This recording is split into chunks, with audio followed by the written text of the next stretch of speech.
Standing up in McKinney, this is According to Callus. It is going to be episode 351, coming to you on February the 8th of 2023. Today we're going to talk about what does it take? What is it going to take? Well, the highlights: to be a man, to be a hero, or to just be a citizen. Join us. But before we get into that, let me remind you the best thing you can do. The only thing I ask of you for right now is to like, share, subscribe to the show. Go over to the podcast catcher and follow the show. And if you're feeling particularly enthusiastic about the show that I bring you, whether it's today or in the past, please do me a favor. Go comment. Feel free to critique. You won't hurt my feelings. And if you can rate, that would be even better still. The algorithm can be your friend or your worst enemy, and right now, I don't know what it is. So we're doing our best to work around it. In either case, on with the show. Well, ladies and gentlemen, let me tell you. It's been an interesting year thus far.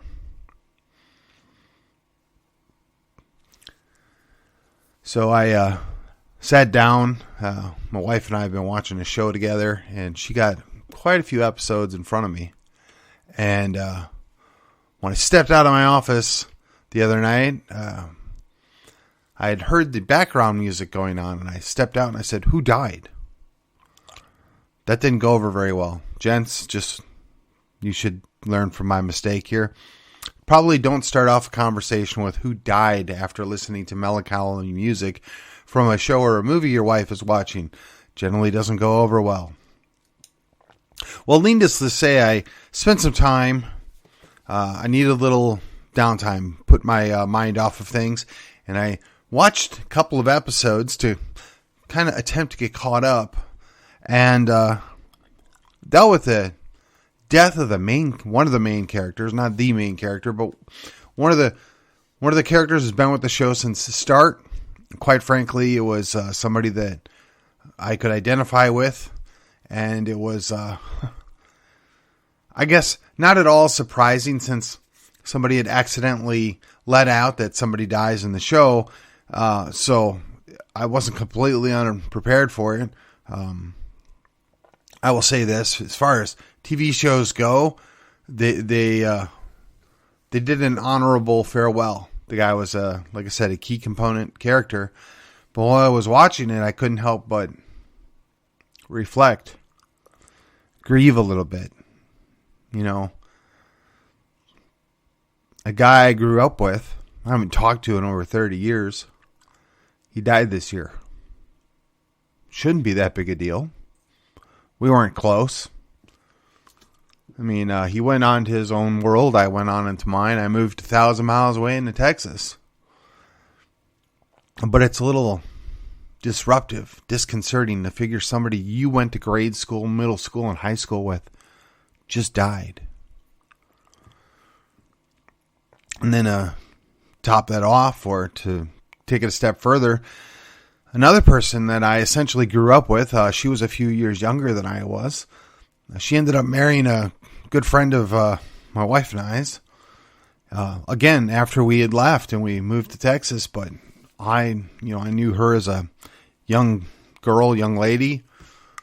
Got reacquainted as adults, as she's married a friend of ours that my wife went to high school with, and it was a very cordial, friendly relationship, but obviously not close. We lived 1,000 miles away. But when you're 1,000 miles away and you're separated and you don't have a close relationship, it's kind of easy to separate yourself. It's easy to not consider the ramifications or the challenges there. At one time, this guy was probably one of my closest friends. And I can only imagine what he's going through.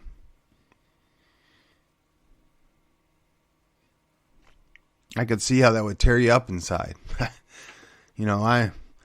I pride myself on not being overly emotional, and I don't know that I'm going to be able to pull it off in this episode. But it got me to think, excuse me, it got me to think, what is it that makes a man? What is it that makes some people be a hero? What is it just to be a citizen? It's reflective in my life that, the generation before mine had the question, where were you when Kennedy was shot?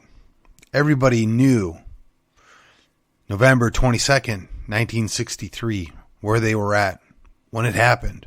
What were they doing? Now, for me, I had the space shuttle blowing up when I was in middle school.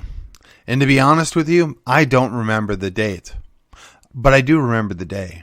I do remember them wheeling in the little TV for us to watch the Challenger go up. And we sat there in stunned shock when that Challenger blew up on the TV screen. Not easily forgotten. The date has, disappeared in the memory bank because there's been so many other things that has happened between then and now. So, again, for my generation, and probably, quite frankly, if not my daughter's generation, the generation that directly follows me, the older millennials, everybody remembers. And I don't think this is speculative. I don't think this is an exaggeration, but everybody remembers where they were that morning on 9/11.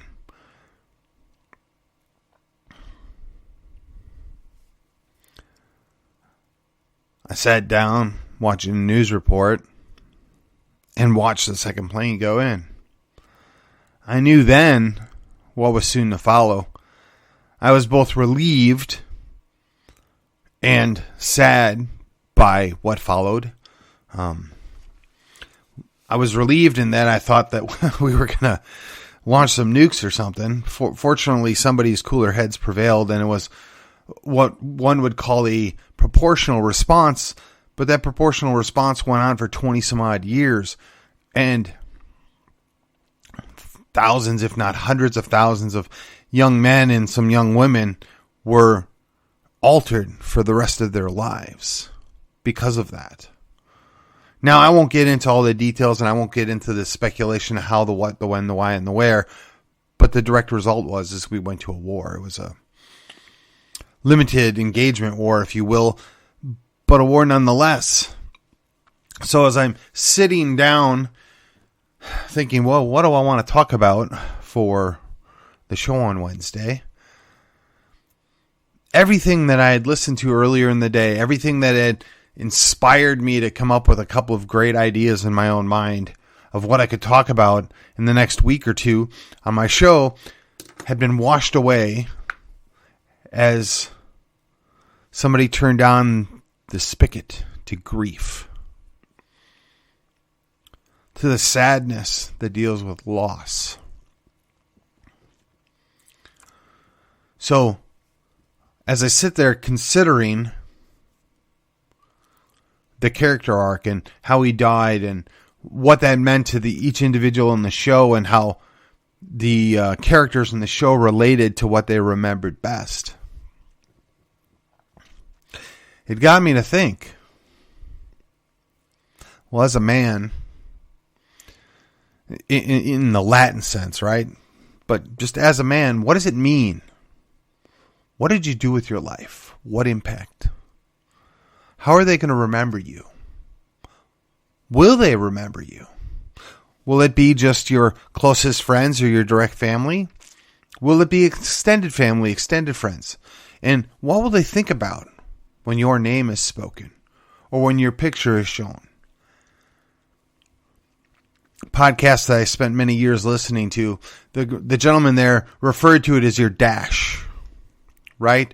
There's going to be a date where you were born and a date where you died, and there's a dash in the middle. And to be honest, I don't even remember if that was his original idea. It seems to me that he referenced an officer in the military that told him about this, but I could be not 100% accurate on it. And hat tip to Mr. Spearco out there. I highly doubt you know who I am from Adam, but I followed you for a good number of years, and I've heard you mention that story and that phrase many, many times. What are you going to do with your dash? So again, the question is, what does it take to be a man? What do people remember? Well, for me, I'd like to think that my family will remember that I spent a lifetime putting other people first. I'd like to think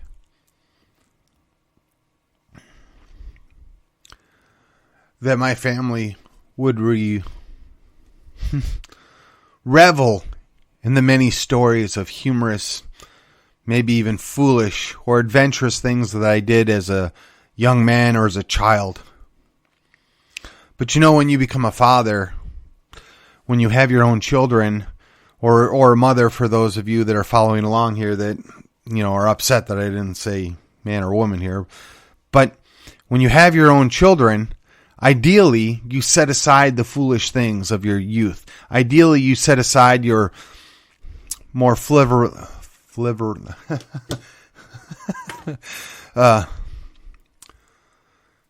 less important goals. Presumably, you then focus on your now young family, your child, whether it's a son or a daughter. It's really not relevant. It's your child, your prodigy, your progeny. It's your next generation that sits before you, or lays before you, or at some point will stand before you, and you focus on, how can I possibly give my child a better life? How can I protect them? How can I provide for them? What do I need to do? So the question is what does it take to be able to do that? Well, in a fallen world, I don't know. You know, I have a moral set, a group of values put upon me from my religious faith, but clearly everybody doesn't see things the same way I do. Clearly there are other people that do similar things that I had done that didn't subscribe to the same ideas. So there's got to be something, some intrinsic draw or base value that every parent feels. But then again, I look and it's not every parent. As a matter of fact, there's a large number of people that, quite frankly, don't become parents. Or if they do become parents, they abandon that responsibility. They reject that responsibility, that gift. They walk away, or they terminate it, or they just don't want to make those sacrifices. And I gotta admit, I don't know how you do that. I don't know what must go through your head to be willing to do that. Could you be that selfish, that egotistical, that... I don't even know what the right word is. I don't know. I can't wrap my head around it. You know, people talk about when they get to be my age, well, I could have done this. I could have done that. I might have been something. Yeah. But you were somebody else's daddy. You were somebody else's mommy. At some point, maybe you're a granddad or a papa or a mammy or a grandy. You never know what the future holds, but if you reject it, if you refuse to do that, accept that responsibility, you'll never know. So when you look at that, when you consider that, it comes to the conclusion that it's a choice. And the question is what choice are you going to make? Do you make a lifelong commitment? Potentially. Do you invest in your child? Do you invest in your next generation?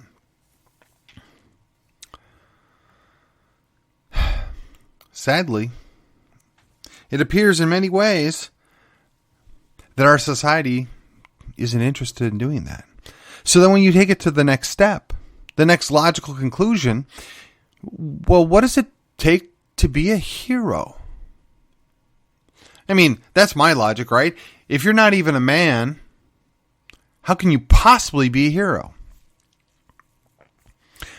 Now, I'm not a huge subscriber to reading a bunch of biographies. I think, honestly, if you read a biography, it's going to be tainted one way or the other. They're going to either paint the person in the best possible light, or they're going to trash them. There are very few biographies, in my opinion, that are actually warts and all, good things and bad, fair, even-handed outline. I'm sure they're there, but I haven't run across them, okay? So, when I look at what does it take to be a hero, it's got to be willing to make a sacrifice or make a split second decision at the then and there that somebody else or something else is more valuable than you are. So when I think about that, I'm like, if you can't even step up to be a man, how can you be a hero? How is it that you're going to be able to set it all aside and pull that off if you're not willing to make the small, most basic sacrifices now? Now, from what I do know is there are a great number of people that are called heroes that did do that in that time, in that place. They made that sacrifice. And some have done it repeatedly. But they make that sacrifice because they actually, in fact, hadn't considered the consequences. They hadn't really thought through what they were doing. That was just a gut reaction on their part. So I reflect on that, and we look back at a number of men and some women in the history that had made a split second, momentary lapse of reason decision to put other people's needs before their own, and for the rest of their life, they're seen in a heroic fashion. They're put up on a pedestal. And I'm not saying that they don't deserve it. I'm not trying to take this away from them. But I'm saying is they did it for that one moment then and there. And if you've listened to some of these people interviewed, some of them say, don't know what I was thinking. I don't know that I would have done it again. But they're honest. And I have to appreciate the fact that people are honest enough to say that it was the right thing to do at the moment. So in many cases, I'm beginning to think that maybe it's easier to be a hero than it is to be a man. Right? You're just making that sacrifice that you often don't even have the time to think about in that moment to do that thing. And if you happen to live through it and escape through to the other side, you will get a medal if you're in the military, or you'll be called a hero by people, perhaps for generations. And again, I don't want to take it away from them, but I just want to then contrast that people that make a sacrifice for the entirety of their life, they put others first and foremost, and they do all these things. Who's making the bigger decision? Who's making the more valuable contribution? I think maybe we need to reevaluate our priorities and how we grade these things or how we rank these things. I'm not wanting to push down those that do heroic deeds.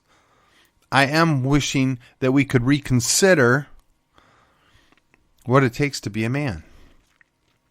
Now, on the flip side of this, my parents' generation or my grandparents' generation, they would look at me like you're crazy. That's a bare minimum. This is an expectation that was put upon us from time immemorial, and you are going to have children, you're going to have a wife or a spouse if you prefer, and you're going to provide and take care of them. That's part of the deal. You're making that decision. You're right. You're absolutely right.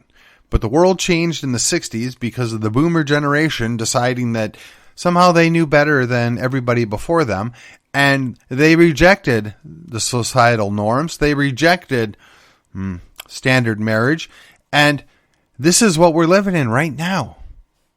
So I've got to question the narrative here. I think it's maybe a little bit heroic if you're I don't know, 20 to 30 years old, and you decide to get married and have children and sacrifice whatever future you thought you might have had for yourself to invest it in your spouse, wife, or your children, perhaps maybe we should applaud that, encourage that, reward that behavior. You always get more you always get more behavior when it's rewarded. We see this play out all the time when we reward bad behavior and we get more bad behavior and we're shocked and we don't understand why. Perhaps if we reorientate and start rewarding good behavior or desirable behavior, we'll get more of that. Just a thought.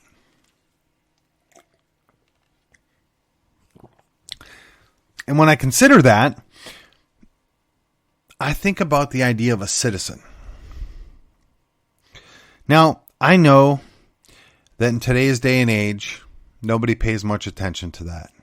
In fact, we live over the mythos that there's magic dirt in these United States, and the moment you set foot here, you get to pretend to be a citizen, right? You get to say you're a citizen, you get to say you're an American, all on some precept or an idea, and we're supposed to go along with this. We're supposed to believe it. We're supposed to anoint you with our blessing that we're glad you're here and you're a good American. But are you now?